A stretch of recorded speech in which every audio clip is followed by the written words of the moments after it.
Hello dear students, I am Meghamala, working assistant professor from Electronics and Communication Department, Institute of Aeronautical Engineering.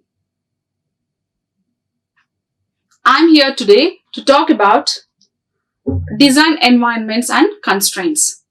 So coming to the constraints. So as today's topic is design environment and constraints. So in order to design some module, in order to design some circuit, we have to remember that the environmental conceptions are very much important, right? So environmental disturbances and as well as the constraints which are coming from the environment and also from the interior and as well as the artworks is very much important. So today we will discuss when you are designing some things, what are the constraints or else environmental disturbances are occurred. So coming to the constraints. So the constraints are nothing but they are used to influence the FPGA design. So basically, the constraints can influence in when you are using this, influence the FPGA design, field programmable gate arrays. So when the block or else when certain circuits or else when certain modules are designed or else made, then the constraints regarding this FPGA design can be influenced. And the implementation tools including the synthesizer and place and route tools. So the constraints are used to influence the FPGA implementation tools like synthesizers and place and route tools. And then they allow the designers or else they allow the design team to specify the constraints, basically the synthesizer and as well as the place and route tools. These two tools will allow the designers to specify the design performance requirements and guide the tools towards meeting those requirements. So here, when you are designing some product, always we see some lag. Okay, so that lag can be considered out of the environmental disturbance or else out of the modulation, the conditions of the particular modules, and also when you are designing, we could see some disturbances which are occurring internally, right? There are many constraints we can consider, but here in this Verilog HDL, we see the constraints are allowed or else they are influenced or else they can be influenced by different FPGA implementing tools are such as synthesizers and the placing tools and routing tools.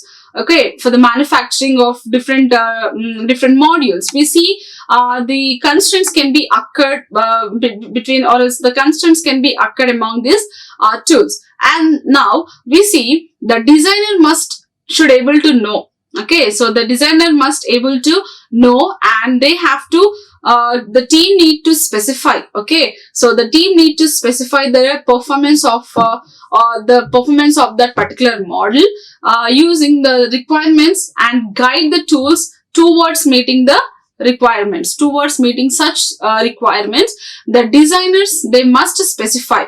Okay, they have to be very clearly. Okay, they have to be make themselves very clear because of what sort of disturbances all this occurring. So they need to be very specified and also they need to guide or else the requirements could be guided by them in order to meet the requirements. And then the implementation tools prioritize their actions based on the optimization level of synthesis, specified time, assignments of pin and grouping of logic provided by the tools by the designing team. So here the implementation tools prioritize the actions. So the implementation tools, once a design is made, the designer has to check whether the given whether the made product is working properly or not. Okay, using different types of tools, synthesized tools or else in order to know the different constraints, the tools or synthesizers and as well as routing tools, placing tools and checking tools. Okay, and all these things, testability, observability and enhancing tools, all these tools the designer has to be very aware of it. So the tools prioritize their basics based on the optimization of what? So he has to get good knowledge, or else he has to be very keen enough about the level of synthesis and specified timings and assignment of pins and the grouping of logics. So these are the four different levels where the designer has to be very keen enough in order to provide the tools by the designing team. So the team will have a keen monitoring based on the specified times, or else based on the pins of assignments of the pins, based on the level of synthesis. That means what? Previously, after designing a module, the designer will check, okay, whether the module is getting the proper output or not. If the designer is not able to see the proper output, what he will do is he will just observe the things, okay, observability. Okay, is just observe the things. What's making the module that not to get a proper output, and then he has to synthesize it. Okay, so the designer has to synthesize the tools, synthesize the given module, and now the designer has to come to a point where he has to find the mistakes, or else he has to find the problem. Because of what problem the output is not able to get it properly. So these are the things the designer has to be very keen enough. If the problem is occurred based on the pin category, if the problem is occurred based on the connection property, if the problem is occurred based on the delaying of the delaying, if the problem is occurred based on the etching, and all those things, the designer has to be very aware. So there are 4 primary types of constraints. So these are all constraints which are included, and the designer has to be very aware of all the constraints. And now we will see, coming in the constraints, there are 4 types of constraints which include synthesis, input output, timing, and area or location constraints. So these are the 4 basic constraints, and we will see in detail what are these input output constraints, synthesis constraints, timing, and area or location constraint.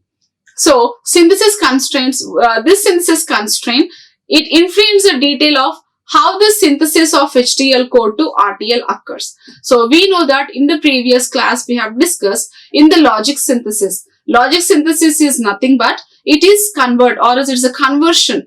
It converts the high level abstraction to a gate level representation, right?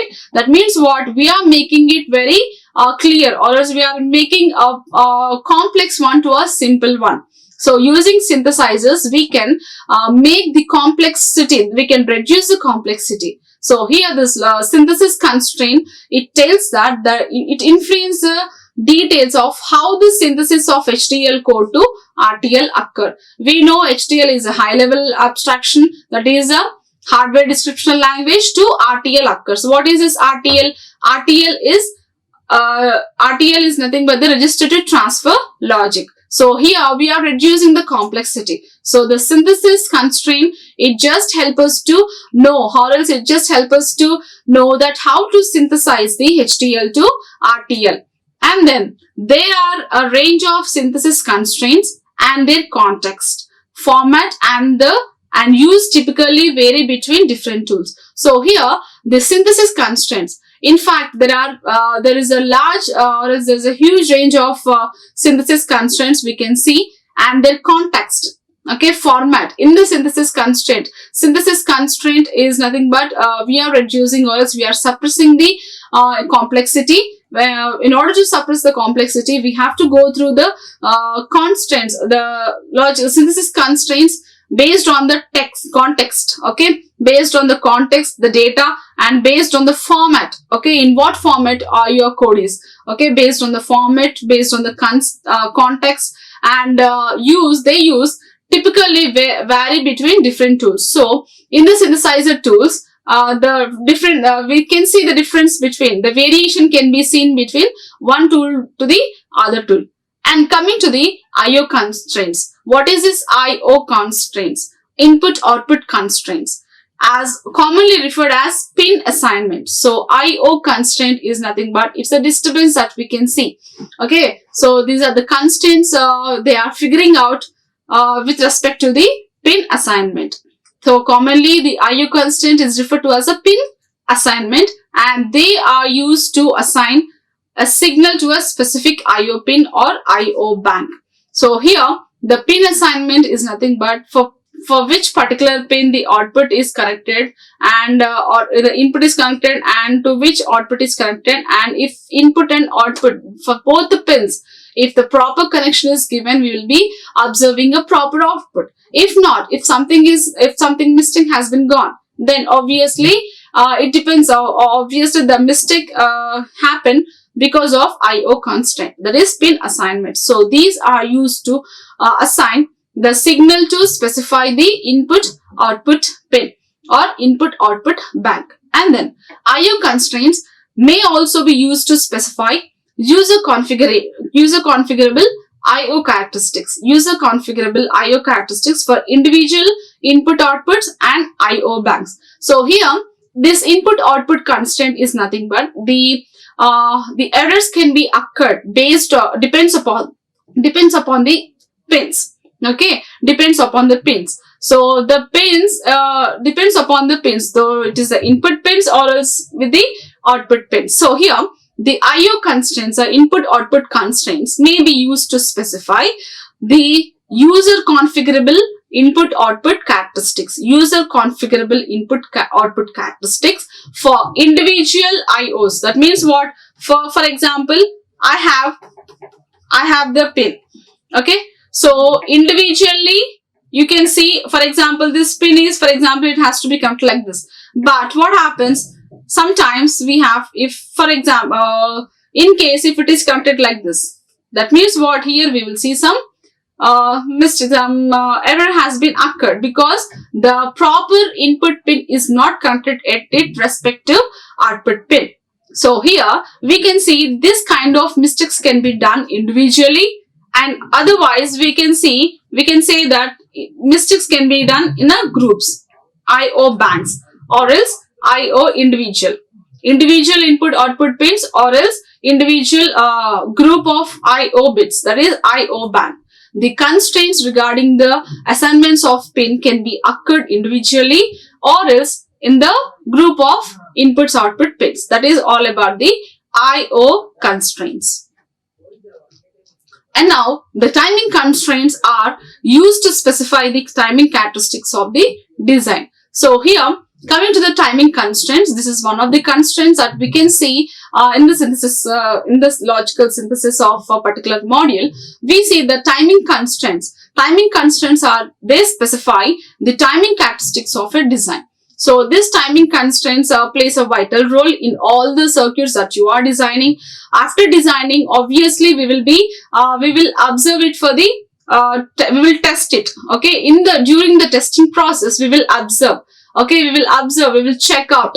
When we check out, we see sometimes there is a appropriate way of delays, but in some cases we see the inappropriate availability or else inappropriate occurrence of the delays. So the timing constraints, they specify the characteristics of the design. So if the design is complex, obviously we see the timing constraints of different modules. Among the modules, a particular module is not able to furnish its output, then obviously we see that there is a delay. The delay will be extreme, the delay will be maximum. The maximum delays can be occurred. If it is a simple, we see the less delay can be occurred. So it's all depend upon the timing characteristics of a particular design. So the timing constraint may affect all internal timing interconnections. Obviously, when it comes to the timing constraint, if one part is affected, obviously the rest of the parts will automatically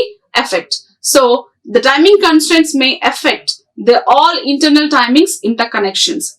Obviously, if there is a one block, the other blocks, the other modules will obviously, they will be in the block condition. So they have to get released, and then they have to get released, and then the output will be observed. So all these things all depends upon the timing constraints. The timing constraints may affect all internal connections. Internally, we can see if internally one module is not able to get the output due to some internal connections, then obviously it affects the other modules as well. Okay, and then delays through logic and LUTs and between flip-flops or registers. So the timing constraints obviously can be seen in the memory elements. Those are the registers, flip-flops, okay, and latches, lookup tables and the logic and lookup tables in the field programmable gate arrays. Okay, in the field programmable gate arrays, all the programmable and programmable OR gates, they must be delivered their output with respect to the time. Okay, sometimes we can see with the microcells. Okay, microcells are nothing but the flip-flops and macrocells are the flip-flops and registers, and as well the lookup tables and also through the logics. And then timing constraints can be either global or path specific. Obviously, the timing constraints, for example, if this is a module, okay, if this is a module or else this is a basic circuit a designer has made. For example, if I'm a designer, I've made this block. Okay, so this circuit, it contains internally many things, right? Many things. For example, we have block 1, block 2, block 3 and block 4. So I have made this, being a designer, I've constructed this circuit, and now after constructing and after placing routing and everything, final thing is I need to check. Okay, so if I'm checking, what I'm getting is, instead of getting 10, I'm getting 15. Somewhere I'm missing 5. Okay, that means what? Instead of 10 nanoseconds, my output is, I'm observing at 50 nanoseconds. So where that 5 nanoseconds is missing, the timing constraints can be occurred between the blocks, between the internal blocks, or else between the block 1, block 2 and all. Okay, if there is a connection is cut between these two, obviously the output is not generated properly. So the timing constraints can be, it could be either globally, okay, or else it could be either path specific. It is a path specific. If it is globally, the timing constraint can occur globally, and the timing constraint can also be occurred path specific. And then area constraints. Coming to the area or location constraints. Location constraints is nothing but used to map specific circuitry to a range of resource within the FPGA. So here, this area constraints are used.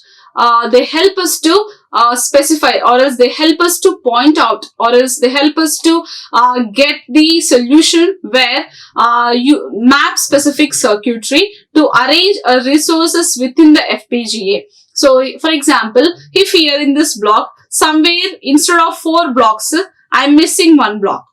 Okay, so I'm not able to get my output properly. So what happens, one of the constraints that I have found is one of the chip, or else one of the gate that I forgot to insert one of the gate. So that in that particular area, because of that particular area, I'm not able to get my output properly. So that is nothing but the area constraint. Okay, so area at this location, at this area, a designer forgot to insert, or else forgot to insert some gate. So that is what the mistake he has done, and because of that mistake, I was not able to get my output. So finally, being a designer, what should I do? I have to find the constraint. Which constraint? Because of which constraint? Is it because of pin constraint, that is input output IO constraint? Is it because of synthesis constraint? Is it because of timing constraint, or else is it because of area constraint? So I need to concentrate on these 4 constraints, and among these 4 constraints, one constraint would be possible because of the wrong output. So in this particular area, I can say that area constraint is a main thing, that because of the missing of that particular gate, I'm not able to get my output properly. So here area constraint is achieved. So area constraints are used to locate the map specific circuitry to a range of resources within the field programmable gate areas. So this is a field programmable gate areas. So in this area, I am somewhere missing the particular gate. So that can be achieved using the area constraint. And then location constraint, same area or location constraint. Location constraint is nothing but it specifies a location either relative to another design element or a specific fixed resources within the FPGA. So this location is nothing but the location constraint is nothing but it specifies either the either relative to another design. So for example, here I am designing a module. Okay, so my module consists of two basic blocks, two major basic blocks, block 1 and block 2.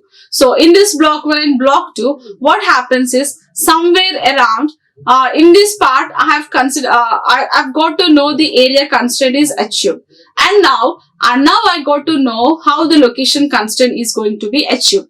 Why? Because there is a relationship between these two. That means what? The module is constructed based on the connection between these two blocks, block 1 and block 2, isn't it? So there is a relation between these two blocks, and in this two blocks I've made it as one big complex blocks, and where here the relation it relates to I shouldn't say that it is related to other block. Why? Because it is of only one block. So the location, it could be either another design element or a specific fixed resources. So this is a specific fixed. Because of this also, I can say that the constraint or its output is not going to be achieved because of this particular area, that is of the specific fixed resources, or else because of the particular because of this particular what do we say, the gate. So all the constraints can be easily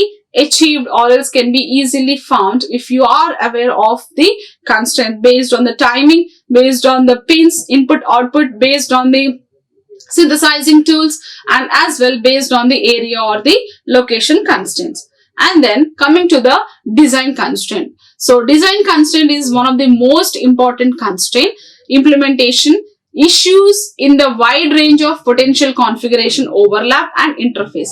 So design constraint is it is one of the major, or else it issues a wide range of potential configuration. So it issues a potential configuration overlapping and the interfacing between the modules. Among the modules, we can see the design constraints can be achieved because of the overlapping of the modules, or else overlapping of the peripheral devices, or else interferences between the other peripheral devices. If you see anywhere in the construction of your particular module, if you see any interferences of the peripheral devices, obviously there is a design constraints occurs. Then effective design constraints, it implements what? Implementation requires a solid knowledge and understanding of both the system requirements and current design implementation approach. So effective design constraints requires, so in order to being a designer, in order to not to overcome, not to construct, or else if you don't want to see any glitches, or else if you don't want to see any errors frequently that are occurring in a particular module that you are designing, a designer must be effective about the what do we say, about the design constructs it requires, or else he must requires a knowledge, a solid knowledge and understanding of both what system requirement and as well as the design implementation approach. So he must have a good knowledge about the system requirements. Okay, so he must be aware of each and every minute thing that is involving in order to design a particular module. Okay, if I'm designing this module, then I have to get more knowledge, or else I have to be aware of everything, each and everything that is going to involve in the construction of this particular module. Then only I can overcome this design constructs. Okay, so the design element approach and as well as the requirements. Then complex interrelationships can occur between the different constraint types. So here in the different constraint types, design constraints, in the different design constraints, what happens? We can see complex interrelationships can occurs.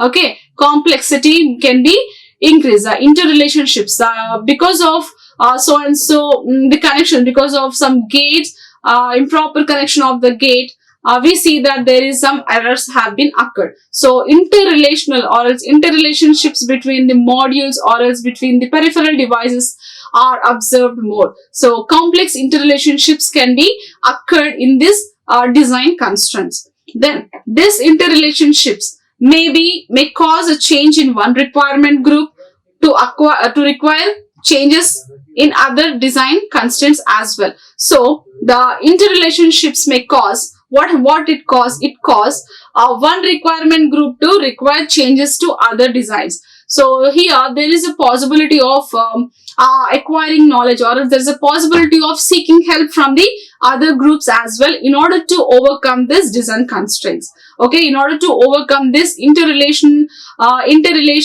mistake that is happened. Okay, interrelation error that is happened, we can a designer can take the help of or else it can require the group of the changes in the design constraints as well, even when the changes may be relatively minor.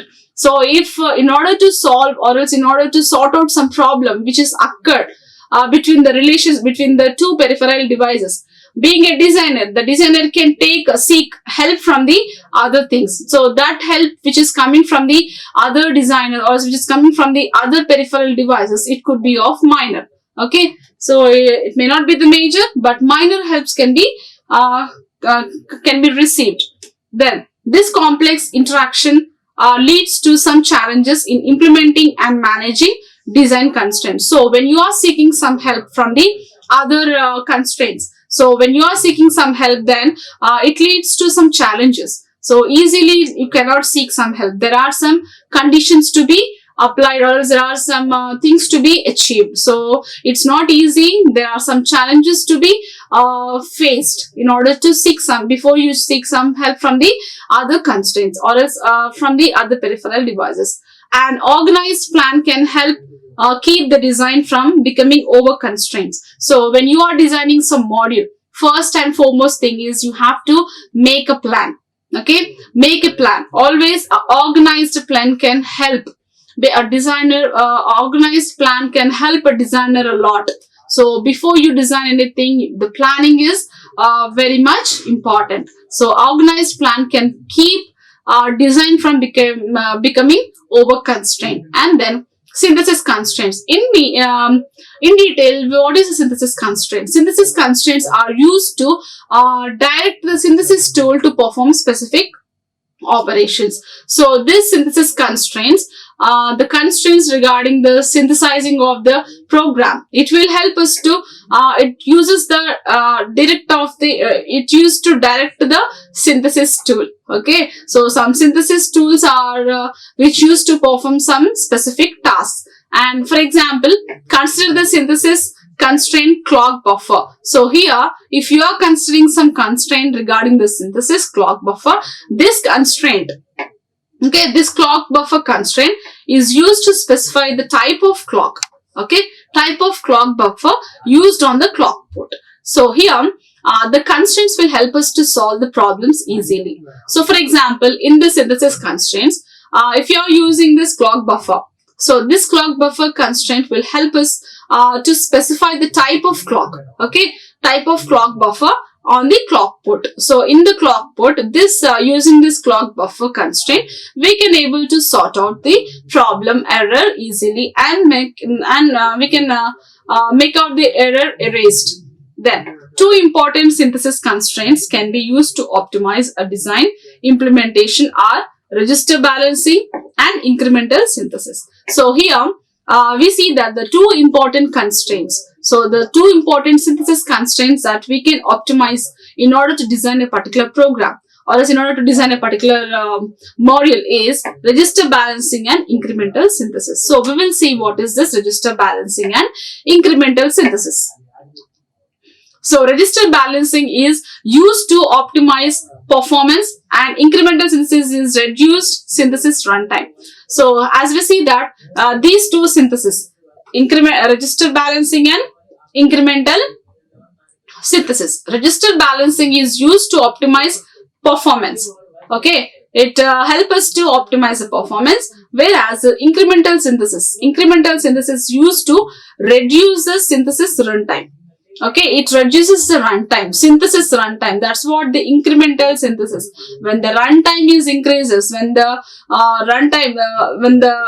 synthesis runtime is reduced, what happens is obviously the synthesis incremental is been achieved. And then register balancing is used to meet design timing requirements. So the register balancing is all about the optimization of a particular model. So in this optimization, it reduces it meets the design timing requirements. Okay, timing requirements by moving the placement of Boolean logic function across register boundaries. So here expressions, Boolean expressions, moving the placement of Boolean expressions across the register boundaries. So the register balancing is, it just balances out based on the Boolean expressions, isn't it? So register balancing is used to meet the design timing requirements. It meets the timing requirements. It meets some requirements where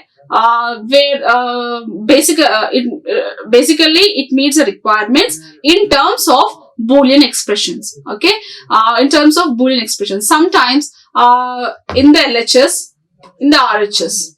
Okay, sometimes in the case one, we see the expressions with 3 constraints, whereas in case 2, we see the expressions with 4 constraints. What happens here? You see the weightage is more for the case 2 and compared to the case 1. Case 1, the constraints are only 3, whereas in case 2, the constraints are 4. And now this register balancing, the register balancing will help us to balance the Boolean expressions by placing the elements in the other one. Okay, then register balancing can increase circuit clock frequency.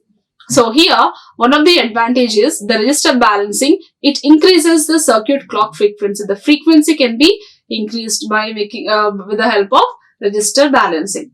And this improves performance by adjusting the relative path delays. So how can we achieve, or else how can we increase the clock frequency is simply by adjusting the relative path delays. So by adjusting the delays, okay, by adjusting the delays among different modules, we can easily balance the registers. So the register balance will help us to increase the clock frequency, and that frequency can be adjusted, or else that frequency can be made balanced with the help of the path delays. And then there are 2 categories of registers, and they are referred as forward and backward balancing. So in the register balancing, we see that there are 2 categories. One is forward register balancing, and the next one is backward register balancing. So what is forward register balancing is, it seeks to move a set of registers located at LUT's input to a single register to the LUT's output. So here it is forward register balancing. So the lookup tables, or else it seeks to move a set of registers located at input of LUT. Okay, located at input of LUT. This register, forward register balancing, what it does is, a set of registers which are presenting at the input of LUT, it makes to single register at the LUT output. Okay, so from the group of registers, seeks a set of registers. It seeks a set of registers first which are presenting in the LUT input to move, or else it makes to a single registers at the LUT output. So that is what the forward register balancing does. And coming to backward register balancing. So this backward register balancing, it is based on the opposite principle. So it is quite opposite to the forward balancing. Well, forward balancing is nothing but it sets the set the group of registers, set of registers which are presenting in the LUT input to the LUT input to a single registers of the group of registers. Group of registers can be made as a single register at the output. This is the forward. Whereas backward, single can be made as a group of registers. A single LUT single LUT registers can be converted to a group of LUTs. This is the quite opposite to the forward register balancing. So the synthesis tool works to move a register located at a LUT output to a set of flip-flops at the LUT input. So the synthesis tool works to move a registers. So the synthesis, the tool that you are using here. So the synthesis tool, it could be of place and routing tool as well. Place and routing tool and synthesis tool. These two are the tools which we can see in the logic synthesis. Whereas the synthesis tool, it works to move the registers. It works to move the registers, a group of registers from LUT input lookup tables to the output LUTs. Okay, when it is approaching the output LUTs, it will come into the 1. That is a forward. Obviously, the vice versa can be happen with the backward registers. And then at the end of the process, what happens? The total number of registers in the design may be increased or decreased. So in this register balancing, we have seen the forward register and the backward register balancing.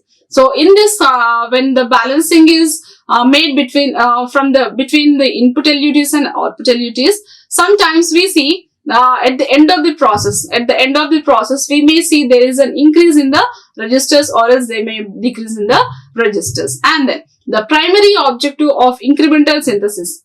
Okay, so the primary objective of the incremental synthesis. Now coming to the incremental synthesis, is the primary objective of incremental synthesis is to reduce the total time it takes to compile the design.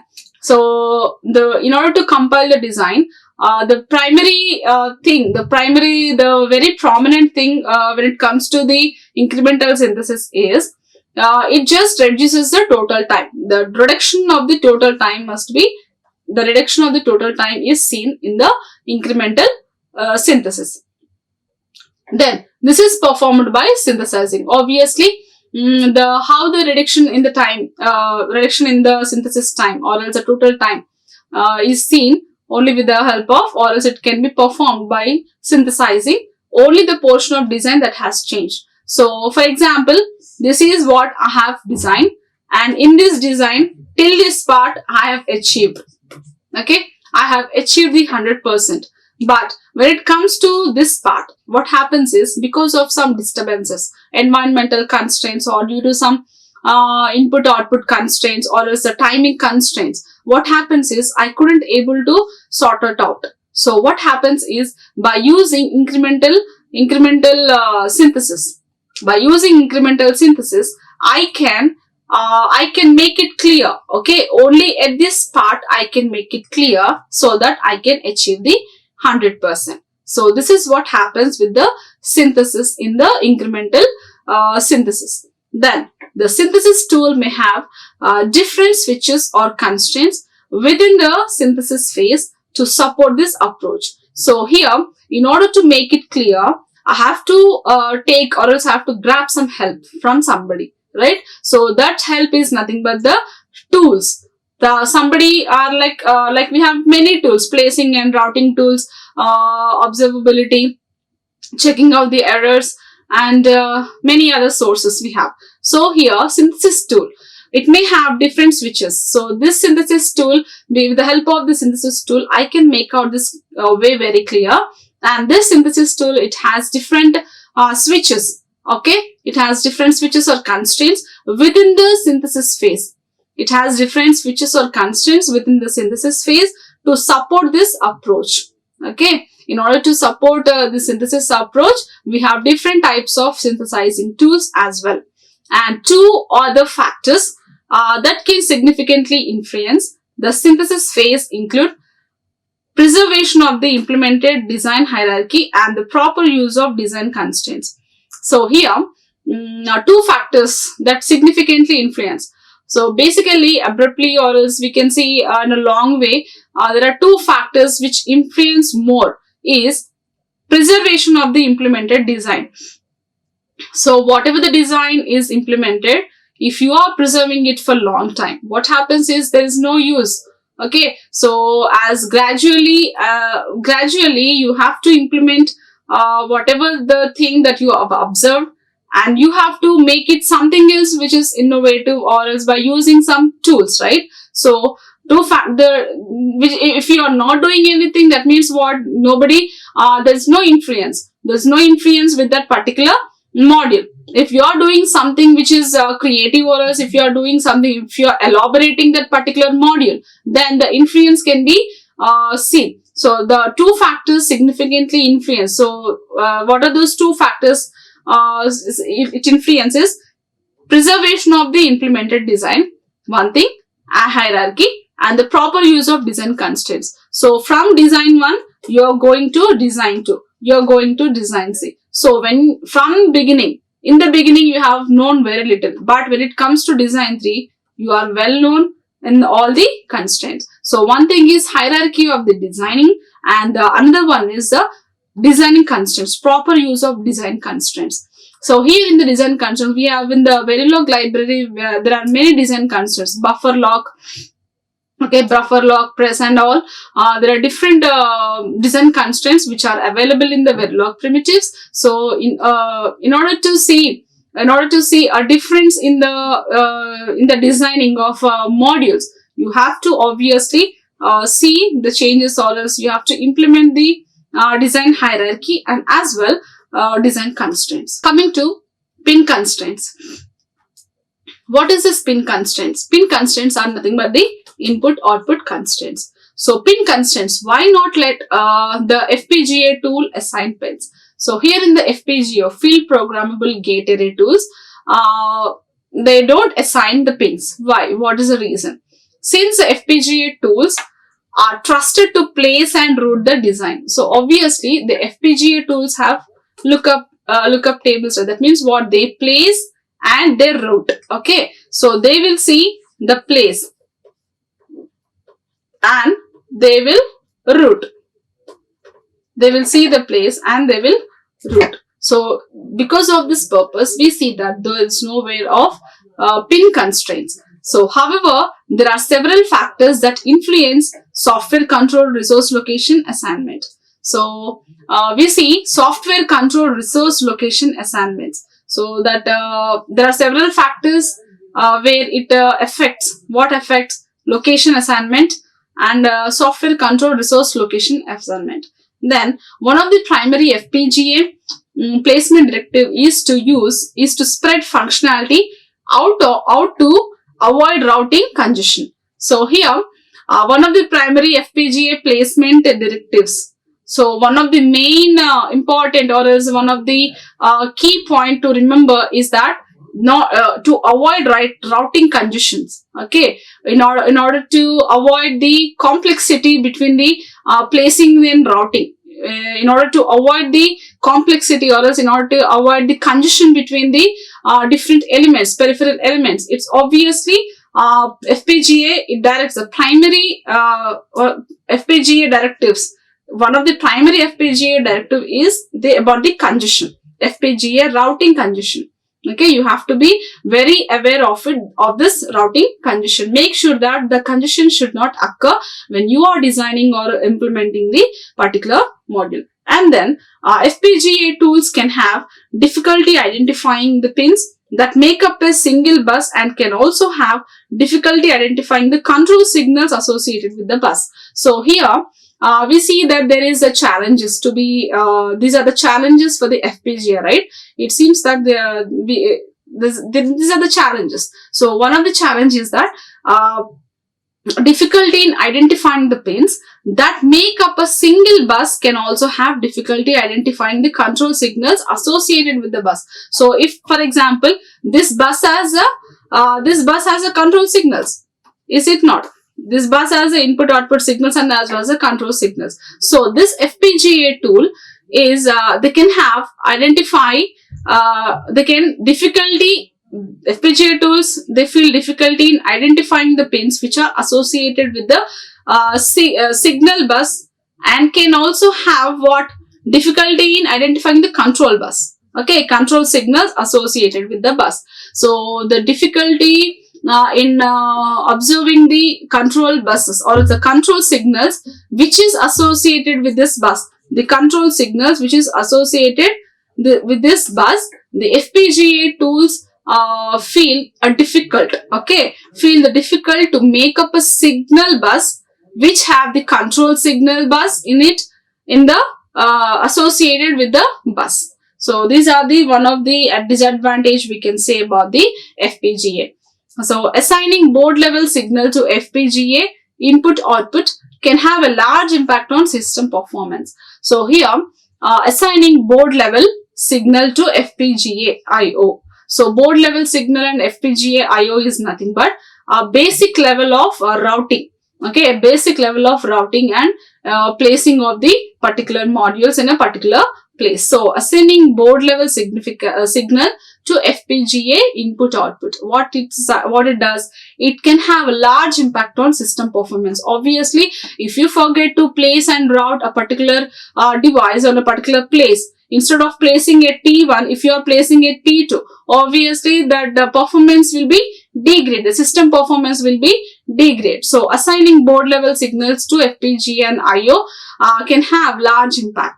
Then it is important to note that pin assignment is not critical for all designers or all the pins in a design.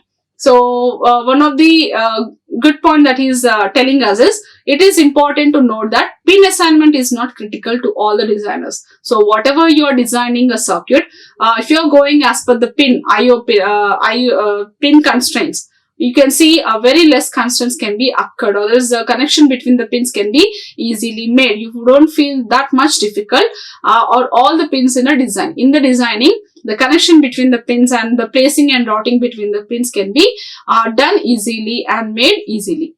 And the designs with the significant IO margins or slow operational speeds may not require careful pin assignment. So as I said you, it is one of the advantage that in the pin assigning, you may there's not much concentration is required when you are placing and routing the pins, and when you are placing the pins in with respect to the input and output margins, and also for the slow operation speeds. Okay, so there is no that much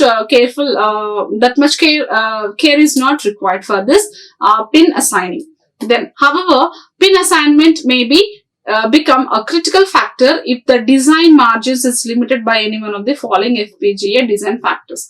So if the design margins are limited, okay, if the design margins are limited, then only there is a chance of feeling difficult, or there is a chance of difficulty in placing and routing the pins. So we will see the designing factors, where IO input output pin availability, okay, and then FPGA fabric level logic resources, on-chip routing resources, required logic speed versus maximum FPGA speed, required logic speed versus layers of logic required to implement the design. So here, these are the critical factors that we need to consider.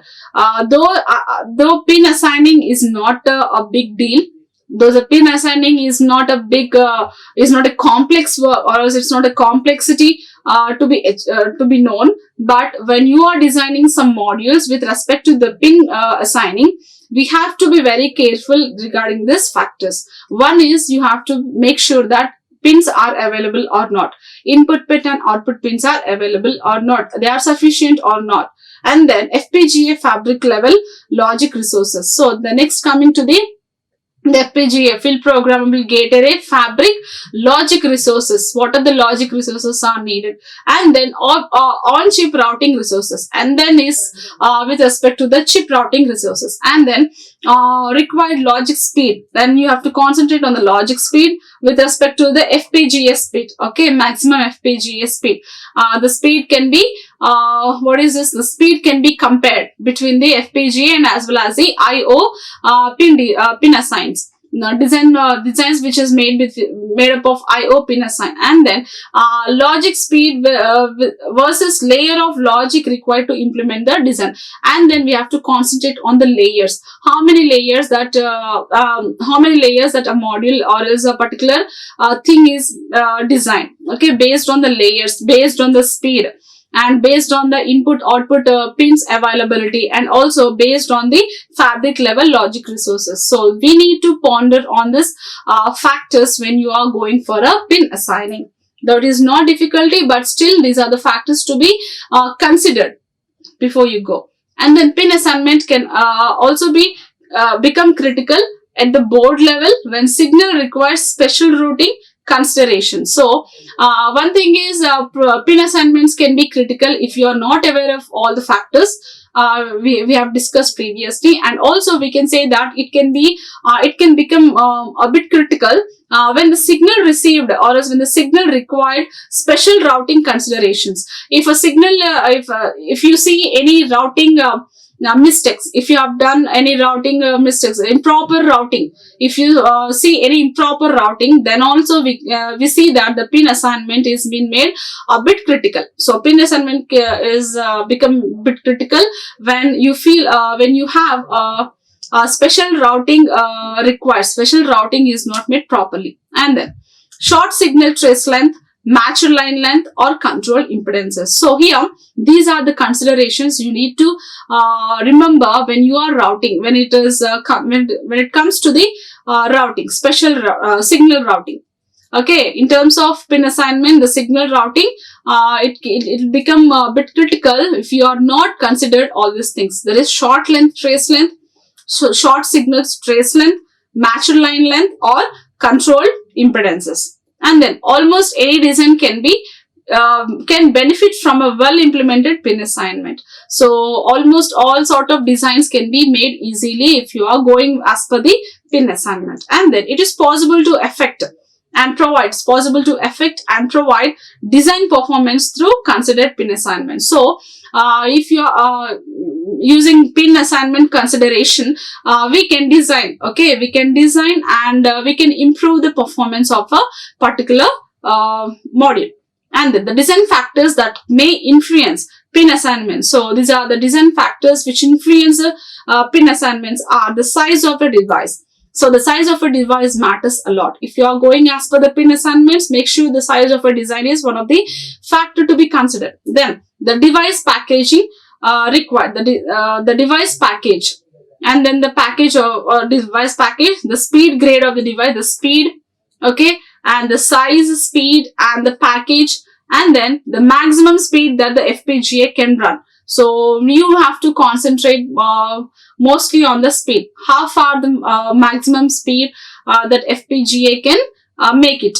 And then the amount of time required to run, place, and route routines. So how much of amount of time required. So these are the considerations, or else these are the factors which includes, or else it influences if you are going forward with respect to the pin assignment.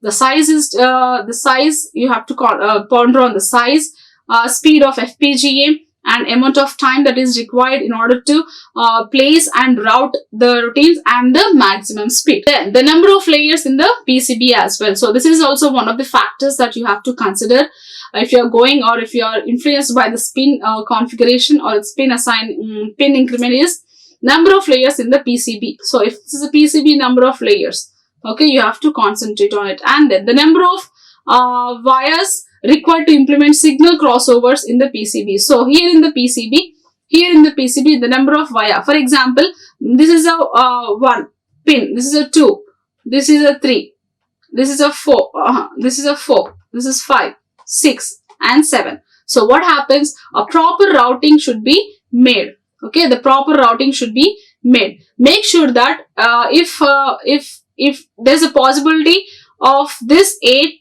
to go to 7, there's a possibility of B to go to 7. But here, the maximum or the minimum number of edges that it has to pass, how far the minimum number of edges it is passing, that much is it is influence, or that much it is very effective. So here you have to see the chances. Okay, so that's what it is saying. The number of wires, wire 2, or it's reaching 7, or else wire 4 it is reaching 7, or else wire 9, or else wire 10. So this A wire 10, 2, 9, 4, 2, 9, 4, 10, it is reaching 7. So here, this is it's taking very less time. Okay, it's taking very less time. So the better way to approach the routing can be done. The better way of routing is done between 8 to 7 is 1, 2, 3, 4, only 4. For example, if you're considering 1 to 7, how far? 1, 2, 3, 4, 5, 6, 7. So it is totally taking 7. So more time is required. So obviously we have to choose this one. So the number of vias required to implement signal crossovers, okay, in the PCB. So sometimes what happens, in order to avoid the the overlapping of the signals, so we need to choose a better way. Then the trace width and spacing of the PCB. And now the trace width, this is a width, right? If some PCBs have less width, some PCBs have more width. So the tracing width and the spacing of the PCB, spacing between the 4 pins, 1, 2, 3, 4. If it is very close, what happens? We see the complexity will be maximum. If the spacing is good enough, then the routing can be made very easily. The placement, trace width and spacing of the PCB, and then the placement and orientation of components on the PCB. The placement and orientation. So what's out of the placement? Sometimes instead of here, we will fix here. So that is which is wrong, right? So the placement and orientation of the components on the PCB is also one of the factor to be considered if you are going with respect to the pin assignment. And then the difficulty and time required to route the PCB. So the difficulty and time required. So how much time if you are reaching the destination in a very short time, then that is a good proper way of placing. Okay, routing is the time required is very less. So sometimes you may feel difficulty in routing and the time required, which is from the initial to the final state. And pin assignment is often not given time attention required to implement the optimized design. So here we have few important pin assignment concepts. One is with respect to the pin assignment process is iterative. Okay, the pin assignments are often assigned multiple times during the life of a project as design changes, updates occurs. So here the pin assignment is a iterative. That means what? Once you have designed a particular module, it doesn't mean that there is no other possibility that it can be changed, isn't it? So we can change. That means what it is, the pin assignment is saying the same thing. The pin assignment is iterative and the pin assignments are often assigned multiple times during the life of project as design changes. So as design changes, there is a chance of changing. Okay, the variations can be made among the pins, between the pins in the circuitry, and updates occur. So when you are changing the pins, or else when you're changing the destiny of the pins, or else when you're changing at the initial side of the pins, we'll see that obviously there will be a change in the updates of the outputs. Even effective pin assignments require detailed system level design knowledge, including, so the effective pin assignments, it requires a detailed system level designing. So in what sense it includes is board level component relationship and interface details. Okay, it gives the component relationships. Okay, component relationships and interface details, interfacing details and relationships, and targeted FPGA architecture details. Okay, targeted FPGA architecture and proposed FPGA level design implementation. Targeted and proposed implementation, design implementations can be included.